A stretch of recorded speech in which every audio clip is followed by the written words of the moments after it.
नमस्कार. सावंत युवराज, पंढरपूर.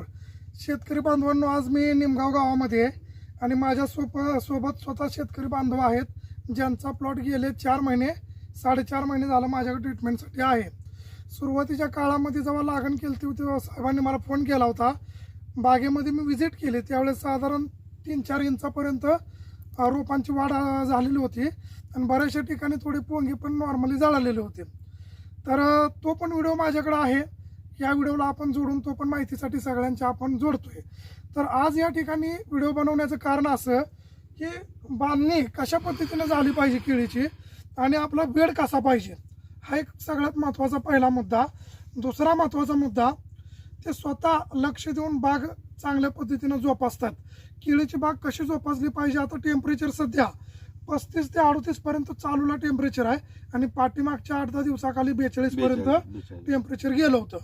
ह्या वेळेमध्ये सोलापूर जिल्ह्यामध्ये किंवा आसपासच्या भागामध्ये बऱ्याचशा बागा हा टेम्परेचरनं जळून गेल्या, काय बागा हा करपून गेल्या.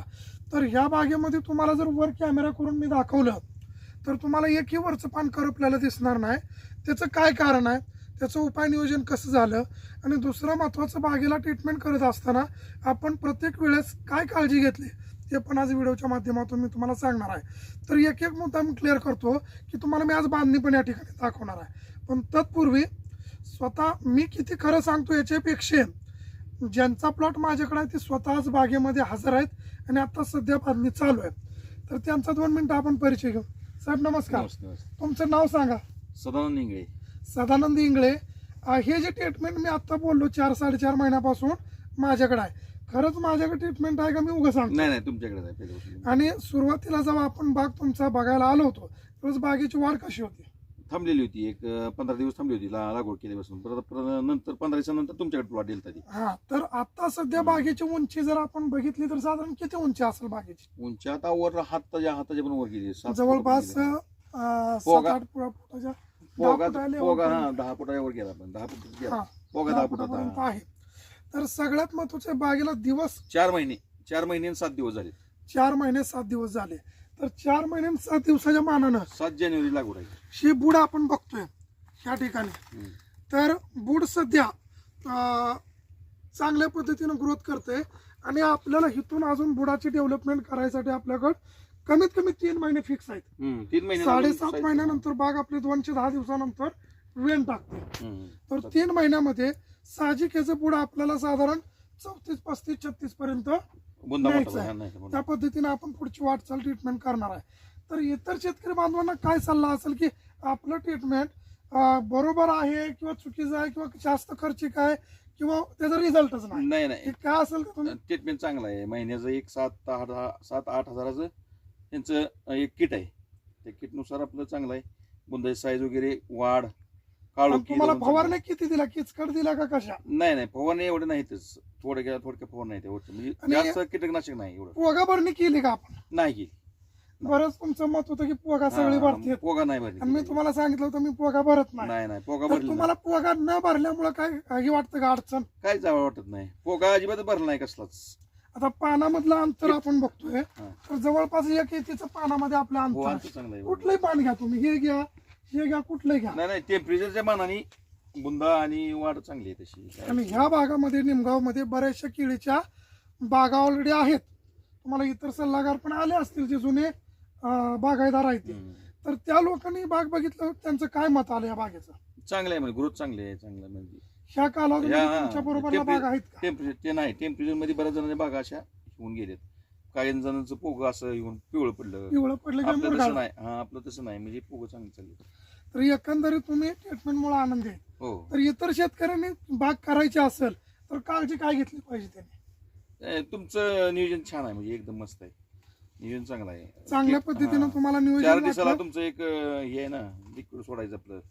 आणि बाग मी तुम्हाला म्हणजे थोडक्यात होटावरून शेळ्या राखल्या की प्लॉटला व्हिजिट दिली तुम्हाला मी, ही सगळ्यात महत्वाचं. व्हिजिट असते ना तुमची महिन्यातून साधारण किती? महिन्यातून 2 व्हिजिट असते तुमच्या. कमीत कमी 2 व्हिजिट होतात आणि त्या व्हिजिट मध्ये प्रत्यक्षात बाग कमी जास्त बघून तुम्हाला शेड्यूल दिलं जातं. हो. तर आत्या बागेची बांधणी आहे.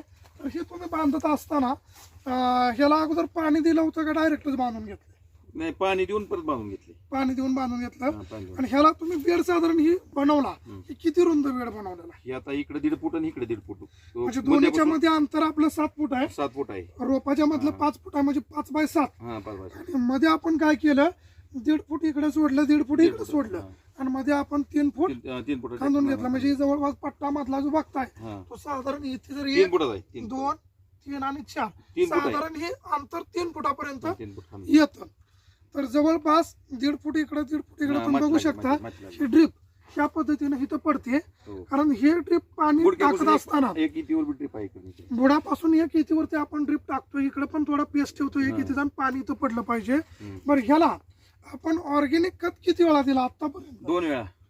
पहिला आपण दिला होता ring dose, ring dose organic. आणि आता आपण बांधणीचा दिलाय. त्याच्यामध्ये आपण पोटॅश दिलेला आहे, ग्रॅन्युअल मध्ये ऑर्गॅनिक मॅन्युअर दिलंय, सिलिकॉन ऑर्गॅनिक गोळीमधलं दिलंय, जायम वगैरे सगळ्या गोष्टी आपण त्याच्यामध्ये दिलेल्या आहेत.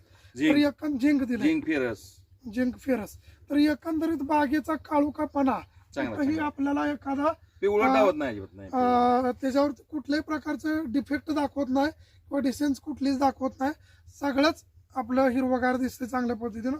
प्लस शेतकरी बांधवांनी उन्हाळ्यामध्ये, आता तुम्हाला बरेच लोक म्हणत असतील की टेम्परेचर मध्ये आमची बाग कोलमाडली, तसं आपलं पण काही ठिकाणी मुरगाळलं होतं. मुरगाळ परत सरळ झालं. त्यावेळेस आपण त्याला स्प्रे वगैरे देऊन केलं. तर स्प्रे मध्ये आपण बुस्टर वगैरे दिलेला आहे, जेणेकरून त्याने चांगल्या पद्धतीने ग्रोथ होती. टॉनिक आहे, आणि हे अशा पद्धतीने आपण बाग या ठिकाणी बांधलेला आहे. तर पुढे जर तुम्ही बघत असाल तर आता ही माझी इथेच अंतर साधारण 6-7 इंच पर्यंत आहे. तर हे जर बघितलं आपण सध्या 1.25 फुटाच्या आसपास आधारमध्ये आहे, आणि 4 महिने 13 दिवस झाले. साधारण आपलं ही बुड येणाऱ्या 1.5-2 महिन्यामध्ये कमीत कमी 36 प्लस होते. हो, होईल की 36 सहज होते. म्हणजे आपण 3 फुटापर्यंत आपल्याला ही बुड मोठं करायचं, करायचं, त्या पद्धतीने आपण मोठं. मार्गदर्शन करतो. आणि सगळ्यात महत्वाचं आपण काळजी घेतली की आपण पानाच्या मधलं अंतर हे मेंटेन ठेवलं. म्हणजे ज्या त्यावेळेस बागेची जी कमतरता आहे त्याच्यामध्ये zinc, ferrous, magnesium sulphate, potash, phosphorus जी काय असेल ती ते आपण schedule wise time to time दिलेला आहे, त्याच्या रिक्वायरमेंट नुसार दिलेला. त्यामुळे ही बाग आपल्याला एक समान अशा पद्धतीची दिसते. मी एकच तुम्हाला बुड दाखवत नाही की अशा पद्धतीची सगळेच बुड आहे. बुड मोठी झाली आता, अजून 3 महिन्यात अजून भरपूर. आता हे जे बुड आहेत जसं वेळ जाईल तसं याला काळोखापणा येत जाणार. येत जाणार. जसं की आता काळा डाग दिसतोय. तर ह्याच्यामध्ये पावसामध्ये आपल्याला एक रोग येणार आहे. तो रोग कुठला येणार आहे? सेगाटोका किंवा करपा येतो ह्याच्यामध्ये. तर त्याच्यामध्ये आपल्याला काळजी घ्यायची आहे.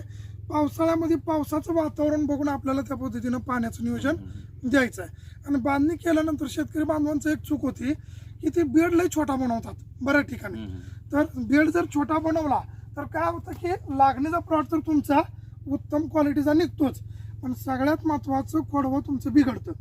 का बिघडतं? कारण खोडव्याची बुडक कोलमाडतात, त्याची मुळी बाहेर येते, आणि दिलेलं ट्रीटमेंट सगळं मध्ये येतं. तर आपण हे जाणीवपूर्वक 3-3.5 फुटाचा बेड बनवतोय, जेणेकरून जे आपण ड्रिपच्या माध्यमातून खतं देईल ती बरोबर ह्या ठिकाणी पडणार आहे. आता बांधणी चालू असल्यामुळे थोडं माती वर खाली झाली, पण आपण दाताळ्या साह्याने जे डबरं आहे हे चांगलं भरून घेतोय व्यवस्थित. आणि ही ड्रीप अशी पाहिजे. ही ड्रीप जर अशा पद्धतीची आपण टाकली तर आपलं लागणीचा प्लॉट तर कटिंग होतोच होतो, प्लस आपला खोडवा सुद्धा चांगल्या पद्धतीनं निघतो. कारण या बेडमध्ये मटेरियल तेवढ्या क्वालिटीचं आपण टाकलेलं ऑलरेडी सुद्धा नियोजन करायचं. हो. तर अशा पद्धतीने एकंदरीत प्लॉट आहे.